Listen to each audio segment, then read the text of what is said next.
Hello everyone, कैसे हो यार आप सभी लोग। उम्मीद करता हूँ आप सभी लोग अच्छे होंगे। तो यार 12वीं कॉमर्स के स्टूडेंट्स, देखो यार आप लोग के लिए बहुत ज़्यादा मैं मेहनत कर रहा हूँ। वैसे तो कॉमर्स मेरा डिपार्टमेंट है नहीं, आप जानते हो कि I am a science stream professor. मैं साइंस स्ट्रीम के सब्जेक्ट्स पढ़ाता हूँ, खासकर मैथ्स पढ़ाता हूँ। लेकिन काफ़ी सारे ऐसे कॉमर्स के बच्चे थे जिनका ये कहना था कि सर हमने एसपी जो है वो ऑप्शन में नहीं लिया, हमने मैथमेटिक्स लिया हुआ है कॉमर्स में, तो आप कॉमर्स सिखाओ। तो कॉमर्स का जो मैथ्स है उसका जो पार्ट 1 है ऑलरेडी स्टार्ट हो चुका है। बहुत सारे चैप्टर्स 3 या 4 चैप्टर्स अब तक कंप्लीट हो चुके हैं। मैथ्स पार्ट 2 को भी मैंने स्टार्ट किया हुआ था, जिसका फर्स्ट चैप्टर मैंने कंप्लीट करा दिया है। सेकंड चैप्टर जिसका नाम है इंश्योरेंस एंड एन्युइटी, इसको भी स्टार्ट कर दिया है। 2 लेक्चर ऑलरेडी कंप्लीट करा दिए। आज मैं लेकर आया हूं तीसरा लेक्चर है इस चैप्टर के ऊपर।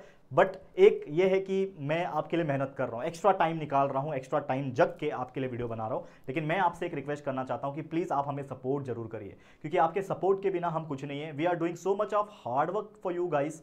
कॉमर्स के तो सारे subjects like SP, OCM, BK, economics जो मेन सब्जेक्ट्स है उसको ऑलरेडी हमने सारा कुछ चैप्टर्स को पढ़ा के वीडियोस बना के बेहतरीन तरीके से अपलोड करके रखा है। उसके 1 शॉर्ट वीडियो, 2 शॉर्ट वीडियोस भी अपलोडेड है, स्ट्रैटेजी वीडियोस भी अपलोडेड है। मतलब कोई चीज़ की कमी नहीं रखी है। अब जो मैथ्स जो बचा कुचा है उसको भी मैं कंप्लीट करा दूंगा एग्जाम के पहले, ये मेरे से गारंटी मान के चलो। लेकिन आपसे एक रिक्वेस्ट है कि आप अपने दोस्तों को जरूर से हमारे बारे में शेयर करें, हमारे वीडियोस को शेयर करें, अवेयरनेस क्रिएट करें हमारे इस यूट्यूब चैनल जेआर कॉलेज के बारे में, ताकि सभी बच्चे हमें जाने और बाकी बच्चे भी हमसे पढ़ाई कर सके। ठीक है, तो चलिए शुरुआत करते हैं। लेकिन वादा करो शेयर करोगे, करोगे कि नहीं कमेंट करो। चलो शुरू करते हैं आज का video. Third lecture practice set यानी एक्सरसाइज नंबर 2.1 ही चल रहा है। काफी बड़ा है तो हम समय लेंगे, 2-2, 3-3 क्वेश्चन ही कराएंगे, आराम से करेंगे, कोई दिक्कत की बात नहीं, कोई गाय की बात नहीं है। तब तक आप अपने बाकी सब्जेक्ट्स को भी अच्छे से पढ़ते रहो, ठीक है। अब हमने इसके पहले लगभग 6 क्वेश्चन करा लिए थे। आज मैं क्वेश्चन नंबर 7 और क्वेश्चन नंबर 8 कराने वाला हूं। अब ये क्वेश्चन नंबर 7 स्क्रीन के ऊपर जो कि आप देख पा रहे होंगे, क्या लिख रहा है यहाँ पे कि 6000 आर्टिकल्स। क्वेश्चन पढ़ो, बहुत बेहतरीन क्वेश्चन है कि 6000 आर्टिकल्स है, ठीक है यहाँ पे, और उसका प्राइस जो है वो 200 है, ठीक है ना। क्या दिया है? 200 प्राइस दिया हुआ है, ठीक है ना। एक माइनर सा करेक्शन है आई गेस, उसको एक बार कर लेना आप लोग। 6000 है या 60,000 है, उसको आप एक बार चेक कर लेते हैं, ठीक है। एक सेकंड मुझे दे दो। हाँ, we are doing the cross check whether it is 6000 और 60,000, बिकॉज बहुत सारे जगह पे जो है वो 6000 लिखा हुआ है, तो मतलब 60,000 लिखा हुआ है। मैं इसको चेक कर लेता हूँ। यस, देयर इज 60,000, ठीक है, कोई दिक्कत की बात नहीं, ठीक है, कोई दिक्कत की बात नहीं है। 60,000 है, तो ये मैं छोटा सा एक करेक्शन करना चाहूँगा कि जो यहाँ पे एक प्रिंटिंग मिस्टेक हुआ है उसको हम लोग रेक्टिफाई कर लेते हैं। दिस इज द 60,000, ठीक है, समझ में आ गया बच्चा। तो 60,000 आर्टिकल्स है, ये मैंने पुराने इसमें से स्क्रीनशॉट लिया था, इसके लिए इशू आ गया। चलो अब पढ़ते हैं क्वेश्चन। क्वेश्चन नंबर क्या है 6 का, हम लोग को बोला हुआ है कि 60,000 आर्टिकल जिसका कॉस्ट है 200 रुपीज पर dozen, were insured against fire for 2,40,000। मतलब फायर के अगेंस्ट में इसको इंश्योर्ड किया गया है 2,40,000 का। 20% आर्टिकल बर्न हो चुके हैं, 7,200 of the remaining articles were damage, 80% से ज्यादा उसका वैल्यू का एक्सटेंड हो चुका है। Find the amount that can be claim under the policy. मतलब इन शॉर्ट हमें क्या निकालना है, कितना अमाउंट क्लेम किया जा सकता है। सेम इसके पहले भी हमने पिछले वीडियो में क्लेम वाला ही क्वेश्चन देखा था, ये भी क्लेम वाला क्वेश्चन है। लेकिन फिलहाल में जो हमें पता है वो हम लिखेंगे। सबसे पहले हमें दिया है टोटल नंबर ऑफ आर्टिकल्स कितना है वो लिख लेते हैं हम लोग, ठीक है। नंबर ऑफ आर्टिकल्स टोटल कितने हैं, 60,000 है, ठीक है, यहां तक कोई दिक्कत नहीं है। पर डजन इंश्योर्ड किया अगेंस्ट द फायर 2,40,000 जो है।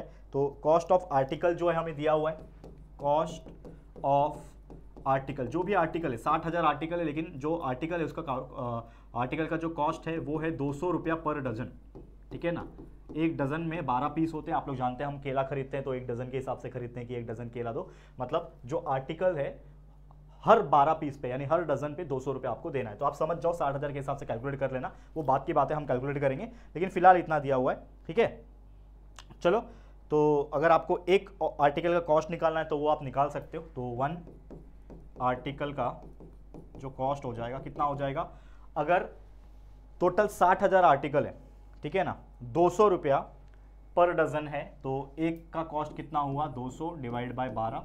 तो आप इसको कर लेना, ठीक है ना, जो भी आएगा पॉइंट में आएगा। तो निकालना है तो आप निकाल सकते हो, नहीं निकालना है तो इसको एज इट इज छोड़ दो, जो कि हम लोग बाद में निकाल लेंगे तो भी चल जाएगा, ठीक है ना। तो कहीं ना कहीं 12 1 12 80, ठीक है। चलो बाद में कर लेंगे, कोई दिक्कत की बात नहीं है, जब लगेगा तब निकाल लेंगे, अभी फिलहाल में इसका यूज़ नहीं है, बाद में यूज़ है। हाँ, और क्या दिया है यहाँ पे, फायर का जो है हमें दिया हुआ है, साथ में 2,40,000 क्या है, इंश्योरेंस दिया हुआ है, यानी पॉलिसी वैल्यू दी हुई है। पॉलिसी वैल्यू कितनी दी हुई है, 2,40,000, ठीक है। 2,40,000 रुपीज़ जो है वो हमें क्या दिया हुआ है, पॉलिसी का वैल्यू दिया हुआ है। ठीक है ना, समझ में आया। अब मुझे बताओ कि जो इसका प्रॉपर्टी वैल्यू रहेगा वो कितना रहेगा। ठीक है ना, सबसे इंपॉर्टेंट चीज़ जो रहेगा ना, पॉलिसी वैल्यू कितना रहेगा, तो जितना भी नंबर ऑफ आर्टिकल है, ठीक है, जो प्रॉपर्टी वैल्यू रहेगा मेरा कितना रहेगा मुझे बताओ।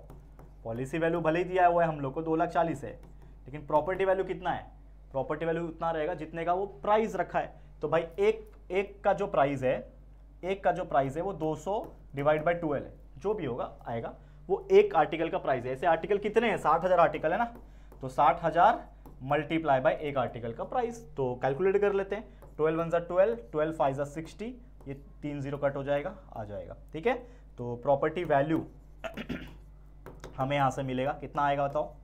Property value is nothing but, हमें मिल गया 5 2 10, 3 0 और 2 0 5 0, 1 2 3 4 5, कितना हो गया टोटल, 10 लाख रुपीज हो गया। तो हमें एक चीज हमने यहां से निकाल दिया, जो कि निकाल दिया प्रॉपर्टी वैल्यू। तो प्रॉपर्टी वैल्यू मतलब इस पूरे जो 60,000 आर्टिकल्स है उसका पूरे का वैल्यू आ गया 10 लाख रुपया। अब बोल रहा है कि 20% जो आर्टिकल है वो कंप्लीटली बर्न हो गया। ठीक है ना, 20% जो है कंप्लीटली बर्न हो गया। लिखो यहां पे 20% ऑफ आर्टिकल्स बर्न्ड। ठीक है, यानी कि 20% बर्न हो गया है, तो टोटल प्रॉपर्टी वैल्यू कितना है, 10 लाख है। ठीक है, 10 लाख है, 10 लाख में से 20% जल गया, 20% का माल जो है, 20% का बोला है ना, 20% ऑफ आर्टिकल वेयर बर्न। ठीक है, तो 10 लाख में से 20% जल गया। अगर मैं बात करूं तो ये 2 0 काट दो, यहाँ पे 2 0 काट दो, तो कितना बचेगा, 2 1 2, 1 2 3 4 5, 1 2 3 4 5 0, मतलब 2 लाख रुपए का जो सामान है, 2 लाख रुपए का सामान है वो जल गया। मतलब टोटल मेरे पास कितना था, कैलकुलेट किया था हमने, 10 लाख का प्रॉपर्टी वैल्यू था, जिसमें से 2 लाख का जो सामान है वो जल गया, और 7,200 रुपए का जो आर्टिकल है वो डैमेज हो गया है। ठीक है, 7,200 of the remaining articles were damage, तो उसका कितना आ जाएगा 7,200, लिखो यहां पे 7,200 आर्टिकल्स वेयर डैमेज। तो 7,200 आर्टिकल डैमेज हो गया, इसका मतलब उसका प्राइस कितना रहेगा, 7,200 मल्टीप्लाई एक का प्राइस कितना है, एक का प्राइस है 200 बाय 12। ठीक है, तो ये हो जाएगा 12 1 12, 12 6 72 और 2 0 आ जाएगा यहाँ पे। तो कुल मिला के जो वैल्यू मिलेगा मुझे वो मिलेगा 6 2 12 और 1 2 3 4 0।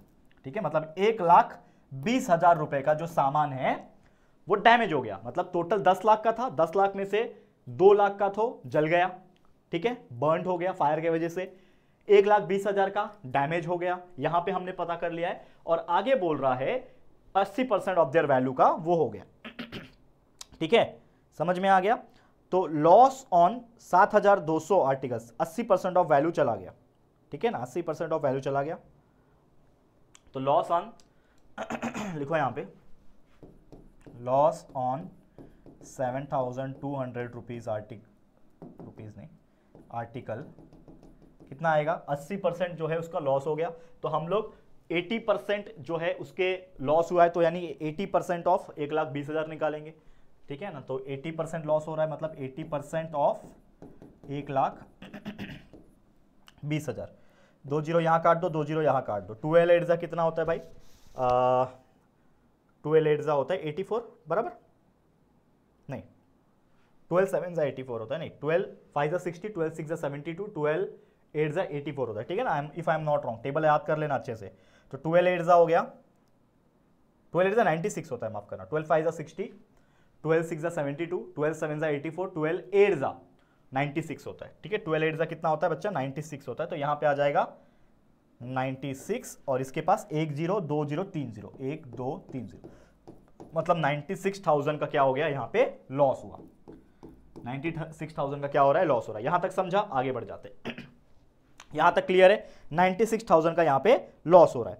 तो यहां पे अगर मुझे टोटल लॉस निकालना है, ठीक है ना, ठीक है, टोटल लॉस अगर मुझे निकालना है तो वो क्या निकलेगा, देयरफॉर जो टोटल लॉस जो हुआ है मुझे वो क्या रहेगा, एक तो जो बर्न्ड हुआ उसके वजह से, तो value of burned article, value of burned article, यानी कि टोटल लॉस हुआ मुझे जो जल गए आर्टिकल वो, और दूसरा लॉस मुझे ये हुआ, ये वाला जो 7,200 आर्टिकल पे जो लॉस हुआ वो ये 1,20,000 नहीं हुआ, ये हुआ 96,000, क्योंकि यहां पे क्या बोल रहा है कि जो 20% आर्टिकल बर्न हुआ और 7,200 remaining articles were damage to the extent of 80% of their value, यानी कि जो 7,200 आर्टिकल है वो जले तो है, यानी डैमेज तो हुए हैं, लेकिन उसके सिर्फ 80% तक डैमेज हुए। तो इसलिए हमने पहले 7,200 आर्टिकल का जो वैल्यू है वो निकाला, जो क्या है 1,20,000, और 1,20,000 में से 80% लॉस हो चुका है, यानी 80% तक वो खराब हो चुके हैं। तो 80% ऑफ ये निकाला तो 96,000 आया, यानी मेरा जो टोटल लॉस हुआ एक्चुअल में वो हुआ जो वैल्यू जल गया उसका प्लस लॉस ऑन 7,200 आर्टिकल्स। ठीक है, इसका मतलब जो टोटल लॉस का वैल्यू आएगा वो आएगा पहले value of burned article, 2 lakh का नुकसान हुआ था, जो सामान जल गया, तो लिख दो यहां पे 2 लाख। ठीक है, हो गया 2 lakh, plus loss on 7,200 article पे कितना लॉस हुआ, 96,000 का लॉस हुआ। इन दोनों को प्लस कर दूंगा तो मुझे क्या मिलेगा, टोटल लॉस मिलेगा। तो टोटल लॉस निकालो, यहां पे 2,96,000 आ जाएगा। Therefore total loss is equal to 2,96,000, ठीक है, रुपीस। ये आ गया हमारा टोटल लॉस। ठीक है, अब ये टोटल लॉस निकालने के बाद मैं क्या करूंगा, मुझे निकालना है क्लेम वैल्यू। ठीक है, मुझे निकालना है क्लेम का फॉर्मूला मैं जानता हूं, क्लेम मुझे निकालना है। मुझे पूछा क्या है क्लेम, तो क्लेम का फॉर्मूला क्या है, policy value upon property value. लिखो यहां पे, जो ऑलरेडी हमने पहले भी देखा हुआ है, तो policy value upon property value multiply by loss. ठीक है, तो यहां पे जो लॉस रहेगा वो मेरे लिए टोटल लॉस रहेगा, तो समझ जाना आप लोग। अब मेरा जो पॉलिसी वैल्यू है वो ऑलरेडी मुझे पता है कितना है भाई, देखो पॉलिसी वैल्यू कितना है, 2,40,000 है पॉलिसी वैल्यू, बराबर है ना, पॉलिसी वैल्यू 2,40,000 है। और प्रॉपर्टी वैल्यू भी लगे हाथ देख लो, प्रॉपर्टी वैल्यू है 10 लाख हमारे पास, तो पॉलिसी वैल्यू है 2,40,000, प्रॉपर्टी वैल्यू है 10 lakh, multiply by total loss हो रहा है हमारा 2,96,000 का। अब इसको जो कैलकुलेट कर लेगा वो आंसर निकाल लेगा। तो 2,40,000 divide by 10 lakh multiply by 2,96,000। तो चलो फटाफट से कैलकुलेट करते हैं। यहां पे 3 जीरो है, यहां पे 3 जीरो है, कट गया, यहां पे 3 जीरो है, यहां पे 3 जीरो है, कट गया। बच क्या रहा है हमारे पास, देखो हमारे पास बच रहा है, नीचे कुछ भी नहीं, पूरा कट गया, हमारे पास बच रहा है, हमारे पास बच रहा है क्या 240, ठीक है, मल्टीप्लाई बाय 240 मल्टीप्लाई बाय 296, इन दोनों को मल्टीप्लाई कर दो, आपका वैल्यू आ जाएगा। तो चलो देयरफॉर मल्टीप्लाई कर दो, वो मैं करने नहीं वाला, आप लोग कर लेना, आप इतने तो समझदार हो कि मल्टीप्लाई कर लोगे, मैं डायरेक्ट आंसर लिखा देता हूं। तो दोनों को मल्टीप्लाई करके जो वैल्यू आ जाएगा हमारे पास वो आ जाएगा 71,040। ठीक है, ये आपका आ गया क्लेम। तो आपको जो पूछा था क्वेश्चन कि what is the claim here, ठीक है ना, जो क्वेश्चन पूछा था, वापस चलो क्वेश्चन में क्या पूछा था कि find the amount that can be claim under the policy, यानी इस पॉलिसी के तहत कितने रुपए का आप क्लेम कर सकते हो। तो आप क्लेम कर सकते हो कितने रुपए का, 71,000 रुपीज का जो है वो क्लेम कर सकते हो। तो इस प्रकार का ये क्वेश्चन था, बहुत ईजी होता है ऐसे क्वेश्चन, लेकिन थोड़ा लंबा था, समय लग जाता है सॉल्व करने में, तो आपको चिंता बिल्कुल नहीं करना है। समझ में आ गया है, क्लियर है, आगे बढ़ जाएं हमारे अगले क्वेश्चन की तरफ। और आज का आखिरी क्वेश्चन, क्योंकि मैं आपको पहले ही बोल चुका हूं कि मैं सिर्फ ज्यादा नहीं 2-2 3-3 क्वेश्चन ही कराने वाला हूं एक लेक्चर में, ताकि आराम से कर सके और आप लोग डेली आके हमारे साथ जुड़ के पढ़ाई कर सके। ठीक है, यहां तक ओके है, आगे बढ़ जाते हैं। ये था हमारा क्वेश्चन नंबर 7। अब चलते हैं क्वेश्चन नंबर 8 की तरफ। तो क्वेश्चन नंबर 8 क्या बोल रहा है, the rate of premium is 2%, premium का रेट 2% दिया है, अदर एक्सपेंसेस आर 0.075%, कार्गो है उसका प्राइस है 3,50,100 रुपया, is to be insured so that all the value and the cost of insurance will be recovered in the event of a total loss. निकालना क्या, अभी तक समझा नहीं, निकालना ये है, हमें रेट ऑफ प्रीमियम दे दिया, ठीक है, कार्गो का वर्थ दिल गया है, ठीक है, हमें पूछा है cargo worth is to be insured, मतलब एक तरीके से हम लोग को ऐसा पता करना है कि वो कितना इंश्योर्ड करना पड़ेगा हम लोग को, ठीक है ना, कि भाई उसका जो कॉस्ट ऑफ इंश्योरेंस है वो रिकवर हो जाए टोटल लॉस के केस में। मतलब एक तरीके से हमें इंश्योर्ड वैल्यू, यानी कितने का इंश्योर्ड है वो, इंश्योरेंस कितने का है वो निकालना है। तो इंश्योर्ड वैल्यू हमें निकालना है कहीं ना कहीं। तो सबसे पहले जो चीज दिया है उसको हम लोग लिख लेते हैं। क्या दिया हुआ है, हमारा प्रॉपर्टी वैल्यू दिया हुआ है 3,50,000 रुपए का, तो इसको लिखते हैं हम लोग प्रॉपर्टी वैल्यू, जो कि है 3,50,000 रुपीस का, ठीक है। आगे बोल रहा है कि 0.075% उसका प्रीमियम रेट दिया हुआ है, तो उसको भी लिख लेते हैं भाई, प्रीमियम रेट जो है वो आपका दिया हुआ है, ठीक है ना, रेट ऑफ प्रीमियम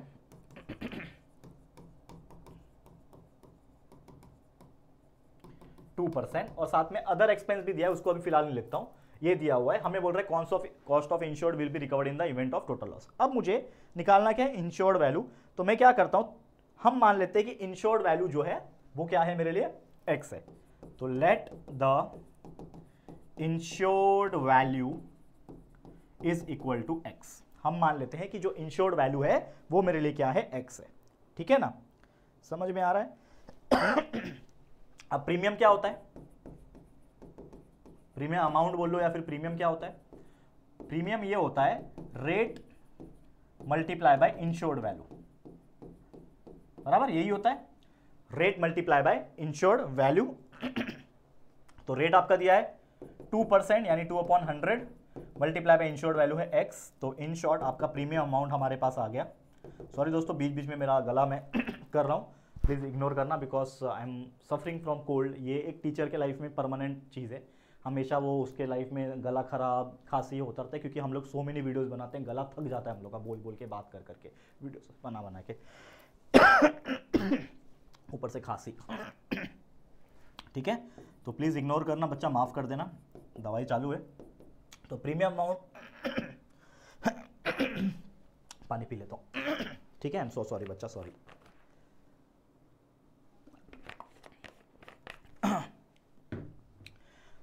तो क्या बोल रहा है, प्रीमियम अमाउंट 2/100 इंटू एक्स, तो 2x/100 लिख सकता हूं इसको मैं। ठीक है, तो प्रीमियम अमाउंट मेरा आ गया, जो प्रीमियम है मेरा वो क्या है, 2x/100 है। ठीक है, अदर एक्सपेंस दिया हुआ है, अदर एक्सपेंस भी दिया हुआ है, इसको लिख लेते हैं। अदर एक्सपेंस कितना दिया हुआ है, 0.075%, और किसका रहेगा वो, किसके ऊपर रहेगा, प्रीमियम के ऊपर ही रहेगा। तो अदर एक्सपेंस इसके ऊपर रहेगा, दैट इज आपका इंश्योर्ड वैल्यू के ऊपर। तो other expense is 0.75% of x, तो इसको भी मैं लिख सकता हूं। Other expense is equal to 0.075/100 into x. इसको ऐसे भी लिख के छोड़ सकता हूं, या फिर ऊपर जैसा लिखा है वैसा भी आप छोड़ सकते हो, कोई दिक्कत की बात नहीं है। ठीक है, यहां तक ठीक है, यहां तक क्लियर है। ओके, अब आगे क्या बोल रहा है, हमें करना क्या है आगे, इसको ऐसे भी छोड़ सकते हो या फिर अदरवाइज ऊपर जैसा लिया वैसे भी छोड़ सकते हो। हमें क्या बोल रहा है कि हमें इस प्रकार का इंश्योर्ड वैल्यू निकालना है कि उसका जो कॉस्ट ऑफ इंश्योरेंस रहेगा जब वो कवर होगा टोटल लॉस के केस में, तो वो रिकवर होना चाहिए। ठीक है, तो इंश्योर्ड वैल्यू क्या होता है, प्रॉपर्टी वैल्यू और प्रीमियम का एडिशन होता है। ठीक है, तो मैं निकालूंगा यहां पे, we know that insured value is equal to property value plus premium value. ठीक है, या फिर प्रीमियम अमाउंट बोल लो, जो भी बोल लो, लेकिन साथ ही में अगर कुछ एक्स्ट्रा एक्सपेंस है तो वो भी ऐड हो जाता है। तो प्लस यहां पे आ जाएगा अदर एक्सपेंस, क्योंकि यहां पे दिया हुआ है, तो यहां पे तीनों का ऐड कर लो, इंश्योर्ड वैल्यू आ जाएगा मेरा। प्रॉपर्टी वैल्यू कितना है, 3,50,000, जो कि ऑलरेडी दिया हुआ है हम लोग को 3,50,000। इसको सिंपल तरीके से लिखता हूं मैं।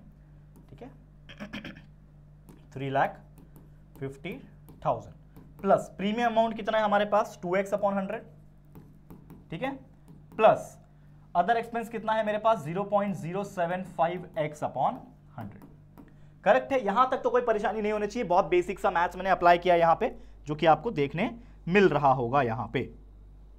ओके है, ठीक है, अब बस इसी को आपको सॉल्व करना है और आपका आंसर जो है निकल जाएगा। तो इसमें मैं क्या तोड़फान कर सकता हूं, पहली बात तो मैं क्या करूं कि यार सबके नीचे 100 होना चाहिए ताकि मैं ऊपर वाले को आराम से प्लस कर सकूं। तो मैं क्या करता हूं, सिंपल सी बात है, मैं इसके नीचे 100 अप्लाई करता हूं। ठीक है ना, इसके नीचे मैंने 100 अप्लाई किया, तो जब मैंने इसके नीचे 100 अप्लाई किया है तो मैं एक स्टेप क्या करता हूं ना, बढ़ा लेता हूं पहले, नहीं तो फिर चीटिंग लगेगा आपको। एक स्टेप बढ़ा लेता हूं, मैं क्या करता हूं, ये 3,50,000 जो है मेरे पास, 3,50,000 रुपीज बराबर 3,50,000 बराबर हो गया। इसके नीचे कुछ नहीं था तो मैंने 100 लिख दिया। अब 100 लिखा तो बैलेंस करने के लिए ऊपर भी 100 लिखना पड़ेगा, मतलब 1 2 जो है 2 0 ऊपर आ जाएगा, मैंने 100 से कर दिया। ठीक है ना, मतलब आपको समझाने के लिए ऊपर मल्टीप्लाई बाय 100 लिख लेता हूं। ठीक है, चलो फिर बीच में प्लस है, ये 2x/100 को मैंने हाथ नहीं लगाया, वैसे ही रखा यहाँ पे, और 0.075x को हाथ नहीं लगाया, अपॉन 100 वैसे का वैसे ही रखा। कोई दिक्कत है क्या, यहां तक नहीं होनी चाहिए। ठीक है, अब तीनों के नीचे 100 है तो ये तीनों के नीचे एक साथ 100 आ जाएगा, कोई दिक्कत है यहां तक नहीं। ये मल्टीप्लाई हो जाएगा, क्या हो जाएगा, 3,50,000 जो पहले से ही था इसके आगे 2 जीरो और आ जाएंगे बिकॉज ऑफ 100 से मल्टीप्लाई हो गया, ये प्लस 2x, ठीक है, ये प्लस 0.07x, ठीक है, समझ रहा है। अब यहां पे सबसे इंपॉर्टेंट चीज जो हमें नहीं पता है वो है इंश्योर्ड वैल्यू, ठीक है बच्चा। इंश्योर्ड वैल्यू क्या है हमारे लिए? इंश्योर्ड वैल्यू है हमारे लिए x, तो यहां पे आ जाएगा x, यहां पे आ जाएगा x, यहां पे आ जाएगा x, ठीक है। देखो अब यहां पे बस नॉर्मल कैलकुलेशन है, कुछ कर नहीं रहा हूं, वापस से यही चीज पूरा लिख लेता हूं। यहां पे x इज इक्वल टू क्या है, 3,50,000 और 2 जीरो और था, प्लस था 2x प्लस था 0.0375x, यही था क्या? चेक कर लेते हैं वापस, 0.075 था, क्या लिख रहा हूं मैं भी, 0.075 था, 0.075x था, ठीक है।